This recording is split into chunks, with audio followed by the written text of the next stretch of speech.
Hey, we're back for another episode of the Sit Down at Uptown. The Sit Down at Uptown. I'm your host, Angelo Sykes, and owner of Uptown Comedy Corner. And we have another night to chill with another one of these great comedians that perform at Uptown Comedy Corner. Tonight we got the privilege of a man, Tyler Chronicles. In yes, sir.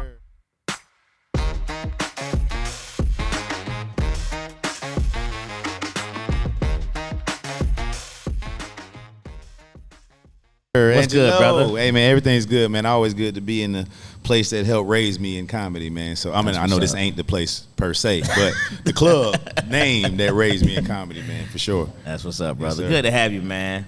So, Tyler, I always like to go back, man, when I speak to these guests, man, because I like for the audience to get to know you guys a little bit deeper than just the stage, man. So, tell me about where you from and what Tyler was like as a child. Man, I am from Los Angeles, California, Inglewood to be exact. I grew up with my mother. My brother is 9 years older than me, so was kind of like the father figure, if you will, but he was a knucklehead too. So I got raised by a knucklehead. So you know what I'm saying. So some of the things that I've learned about being a man came from him and from my mom.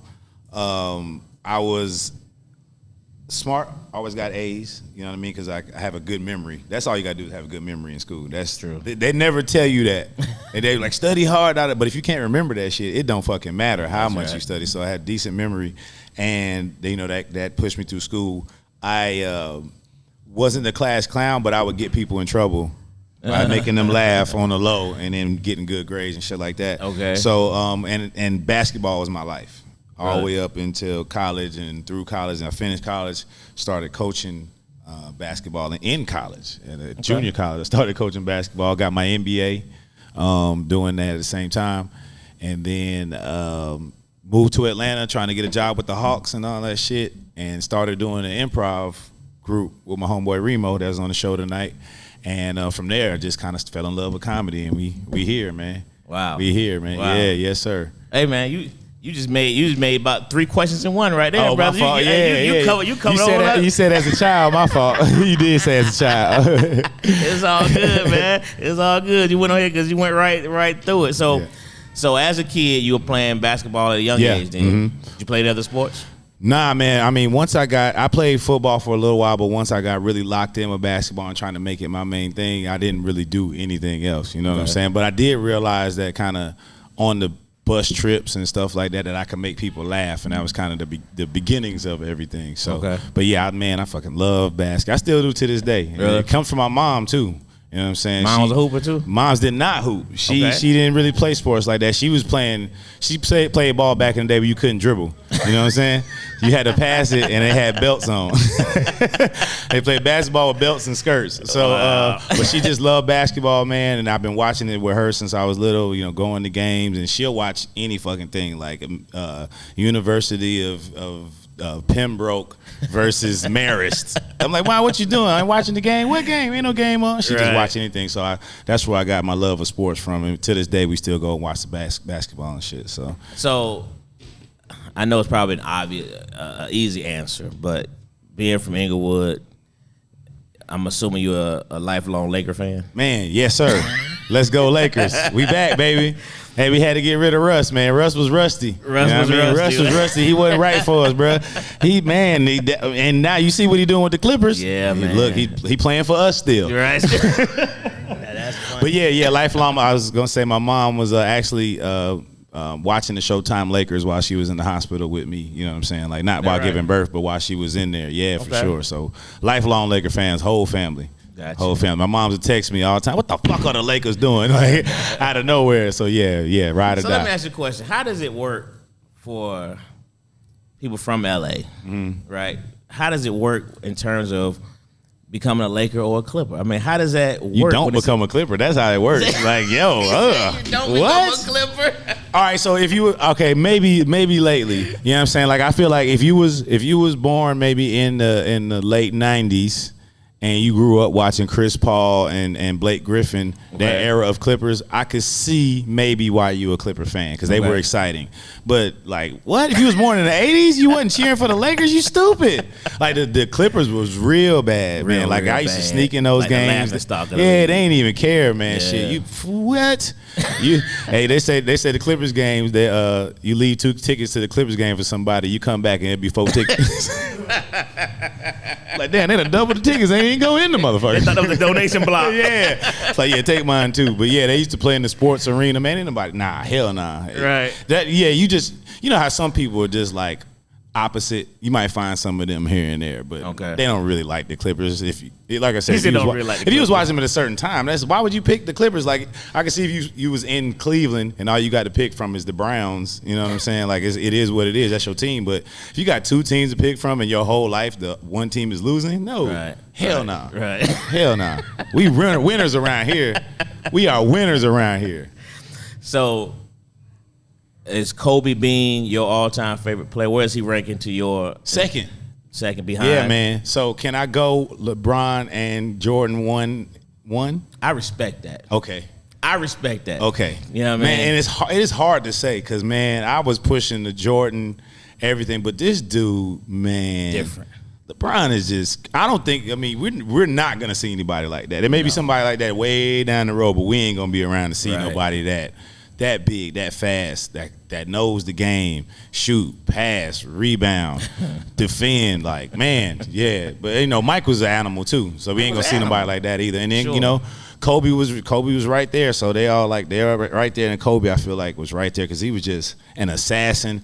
And one thing he didn't get a lot of credit for was he would go and lock somebody up. If they was going crazy, he'd be like, nah, let me go get that. Come here, Manu Ginobili. You stupid fucking face. That's real. Yeah. That's real. Yeah, rest in peace, Kobe, man. Yeah, no doubt, man. That was that was something that shook up the whole world. Man, for sure, that was a rough day. I was flying into LA that day when it happened. Yeah, and I landed and was looking at people at the airport, and I was like, oh, it's real, because I saw it on the plane or whatever. But I was like, oh, it's real.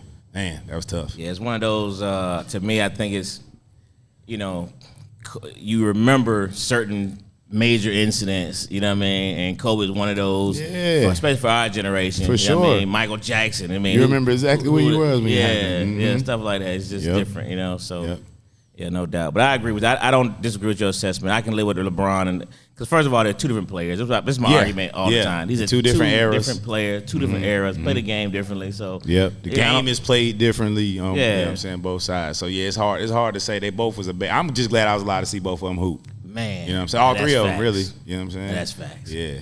So now you jumped into the comedy bug. So you say you weren't really a class clown. You just kind of instigated certain things. Yeah. But yeah, my teachers wasn't like, you got to be quiet and all that. You know what I'm saying? I'm still am a quiet person by and large. Like, I really just, sometimes I be by myself and don't say shit. I talk to my mom every day, but other than that, I don't say any words until I get on stage at night. Is that right? Yeah. I'm reclusive. I'm very reclusive. Okay. Just bought a house, so I love staying there and being there. I got a projector screen. It's like, man, I got an air fryer. I was like, bitch, I ain't never getting married. These hoes got me messed up. I got this air fryer on deck and a projector screen and this nice ass couch. Y'all got me fucked up. I'm good. Yeah, man. So I'm really reclusive. I've been like that for a while. Okay. Mm-hmm. So do you remember your first time getting on stage? Yeah, I do. Like I mentioned earlier, Remo started a group called Snack Pack, Black Improv Comedy Troupe. I don't know if I think we performed at Uptown a long time ago. I think y'all gave us a shot to work out in there. And one of the dudes on the show, on the team, his name Trill, Southside Trill, shout out to him. He was doing stand-up already and needed a ride to a show. It's a place called The Cave in I can't remember. It's Kennesaw area. Okay. So I gave him a ride to the show, and Drew Thomas was hosting. Shout out Drew Thomas. And he was like, you do comedy? I was like, nah, I just do improv. He's like, you want to do comedy? I was like, yeah. I don't know what made me say yeah, but I just did. And then I went on stage, and I didn't know what to say, but I'm good at roasting, so I just roasted how it looked in there and into people and stuff, and it was over with from there. Like, really? I got the bug. I was on stage, and I was bugging Trill every night. Like, all right, where we going tomorrow? Where we going tomorrow? Yeah. So I never thought I could do stand up just growing up watching Eddie Murphy and Tommy Davis and Richard Pryor, stuff like that. Never knowing they had to get all that stuff 5 minutes at a time. I was like, oh, I can never do that, stand in front of people. But once I did it, I was like, oh, I can, and I'm all right at it. And if I work just like anything else, there's always been a time, like I always say this, everything you know how to do now, there was a point in time where you didn't know how to do it. Right. So you just had to try it and do it and practice it. So that's how it was for me, man. So shout out to Drew Thomas, man. So you making got me get on stage. Yeah. on there, and that was it. That was it, man. Did 5-7 minutes. It felt good, man. It was like 5-7 people in there. You know what I'm saying? But it still worked out. They laughed. People came up to me after the show and said, you were funny. So that was like, that boost you need to keep going. Yeah. That's what's up, man. 14 years later, here we are, man. Still in the grind. Still in the grind, baby. Still in the grind. Still at the town, man. Nah, that's good stuff there, man. So when you did that first time, did you have like, okay, I'm on stage, now this is what I want to do with it? What was that moment, and what was it?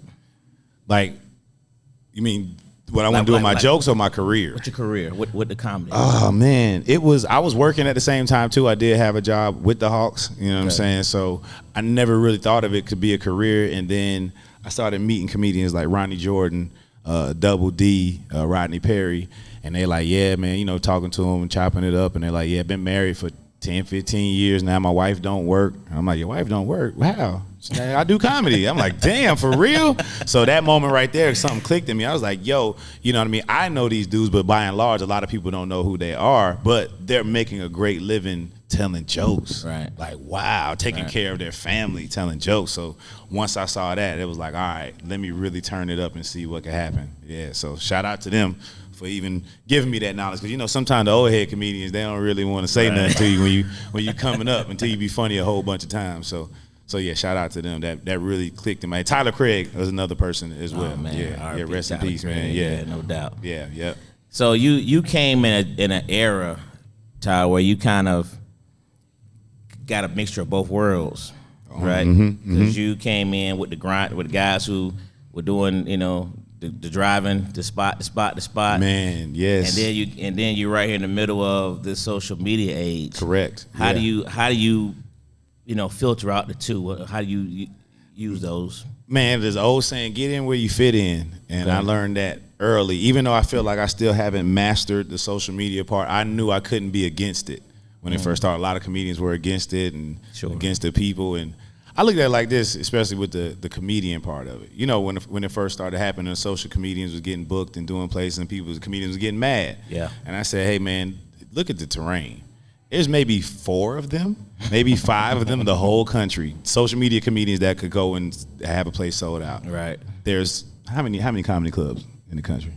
Oh, man. Hundreds at least, right? Yeah. If not thousands. So y'all worry about people that's working in 4 places a weekend. You can't get nothing in them other 2,000 places. That's on you. You know what I'm saying? So I never looked at the social media comedians that way. I actually, when Vine was out, crazy story, I was invited by a homeboy I grew up with that lives out here, Lim Collins, and he was like, I'm doing this Vine roundtable. Didn't even sound right to me, but I showed up.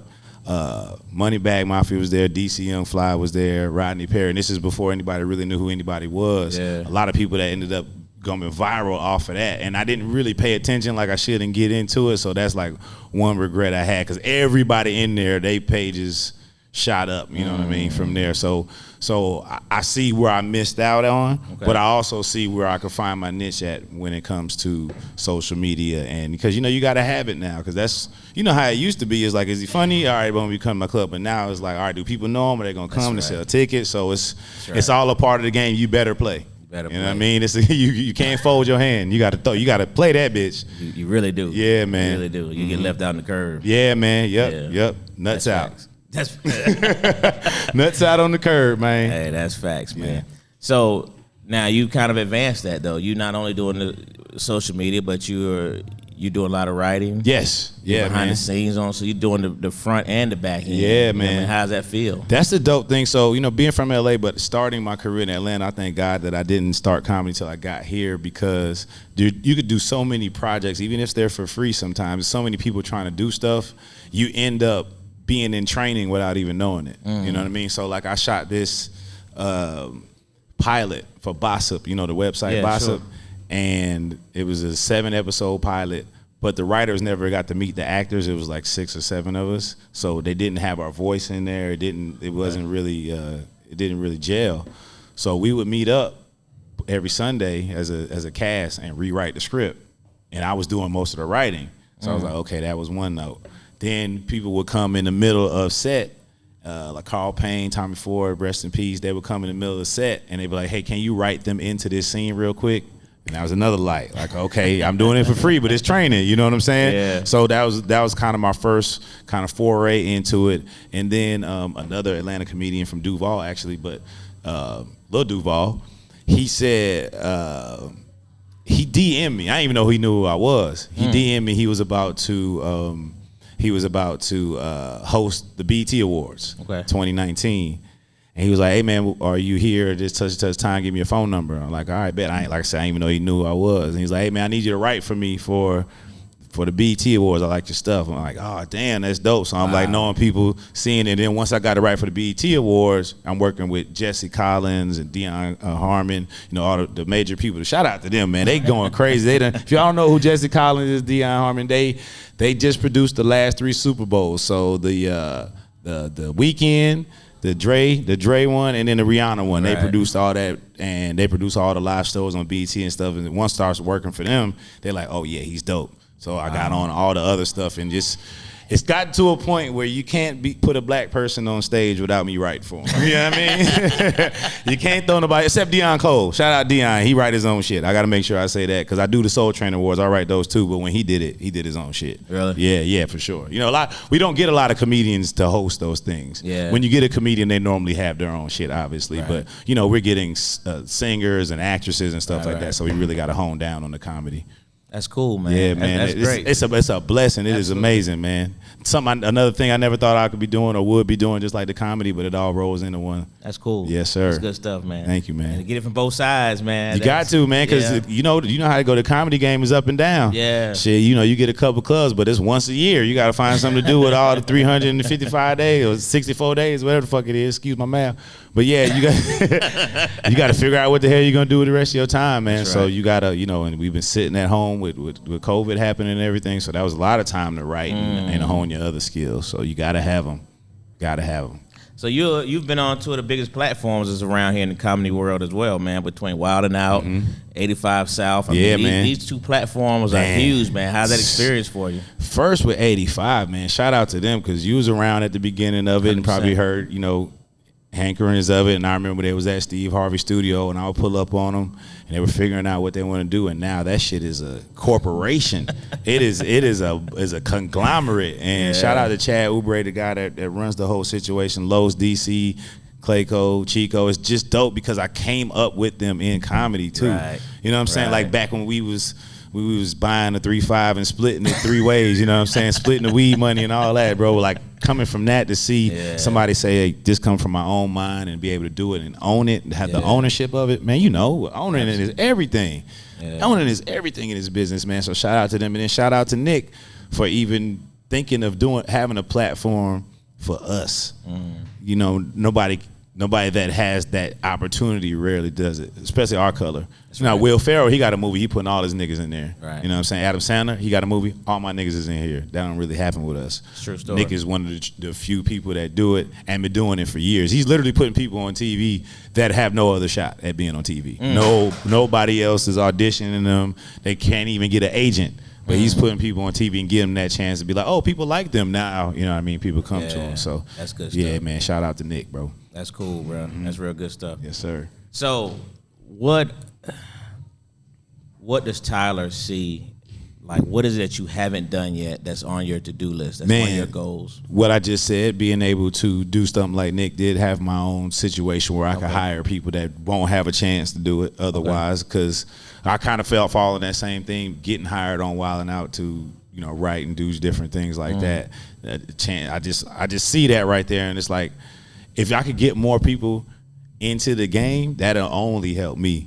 You know what I mean? Because it's like I got people everywhere, and that's like how Nick he got people everywhere. He could touch any network because somebody from there for sure came from him. Right. For sure. Right. So I want to be in that same situation. I think that's dope. Yeah. That's what's up. That's Giving cool. back. Good stuff, man. So, final question, man. Yes, sir.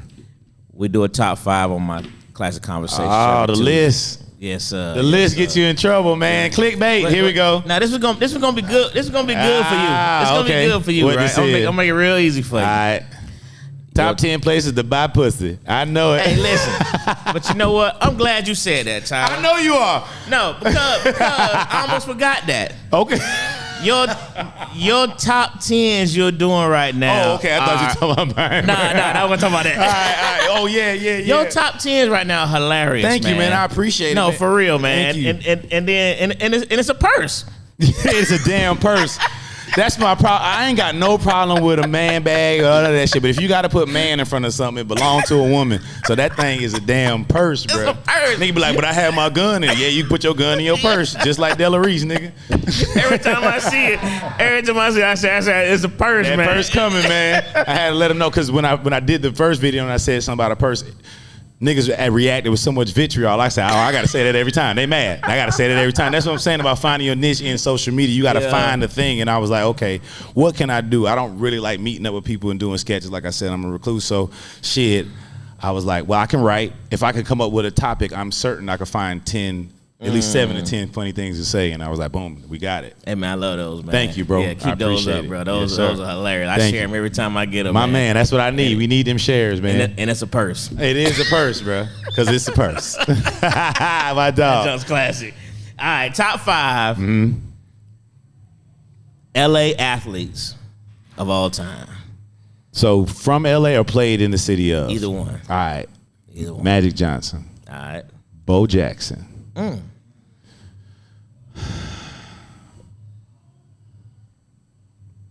James Worthy. Okay. People forget about James Worthy. I don't see He how. was a I don't see how they motherfucker, forget boy. about him. the Showtime didn't work for 10 years if he wasn't playing. When he got hurt and then won playoff series, I said, damn, it's over with. I said, damn, it's over with because James was a motherfucker. Man, bro. And you have somebody like Magic, somebody finish like him and Coop. Jesus Christ. That's all right. Okay, so them 3. Kobe. Okay. I have somebody, but I want to make sure I'm not forgetting somebody that may be greater.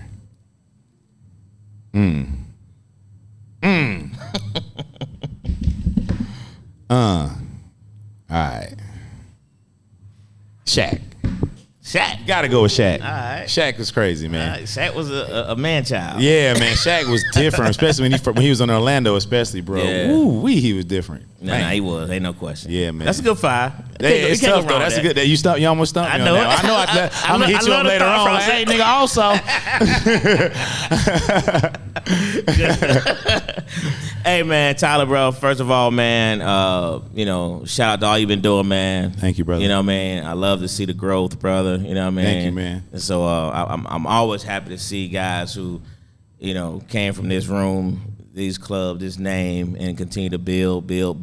Yes, sir. Keep doing your thing, man. Yes, sir. And I want to say thank you for toughing out in this business to make sure that we have a place to come and do comedy for the people. Because I know how difficult it has been to have different places and bitch ass niggas calling the police on you, shit like that. You know what I'm saying? Like, what? We're trying to run a fucking business here. What do you mean, ATF? So we know how it goes. So if nobody tells you, bro, I know you get most of the shit that slide down the hill, but from the top of the hill, man, I ain't taking no shit. I'm throwing the flowers and saying thank you for always having a spot for us and then fighting when your shit get taken away or when you had to move away, whatever it is fighting again. Because, you ain't got to do this shit. You know what I'm saying? You ain't got, hey, look, baby. Man, listen, I ain't got to do none of this shit, baby. You know what I mean? But we do appreciate it from everybody, for real. I appreciate that, Yes, bro. sir. I Yes, appreciate sir. it. Let's sit down at Uptown, my man Tyler Chronicles. Appreciate you, man.